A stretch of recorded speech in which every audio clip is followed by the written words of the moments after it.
Just got my brand new thermocouple. Actually, I got two of them. So these things have a high failure rate. So what I'm gonna do is, I'm gonna remove this old one right here, turn on this light so you can see this stuff. All right, I'm gonna remove the old one. Gonna remove this 10mm socket right here, this part up here, and then the actual thermocouple, I'm gonna use an 11mm socket to remove that. But first things first, I'm gonna cut off the gas and wait, make sure this knob is set. Make sure this knob is set to off position, and you can also shut off the appliance valve right here, or wherever yours is. Mine is right there, so you can shut that off.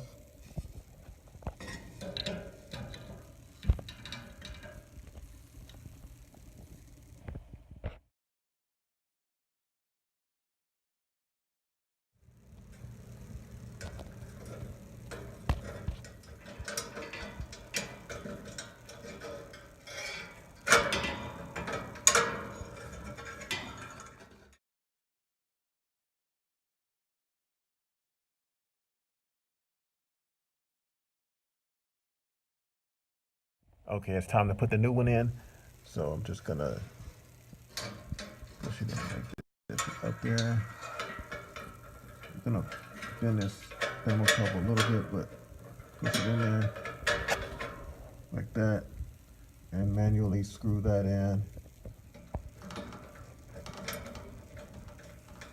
So easy to screw in compared to getting the old one out.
Okay, so after you lit it, turn it on.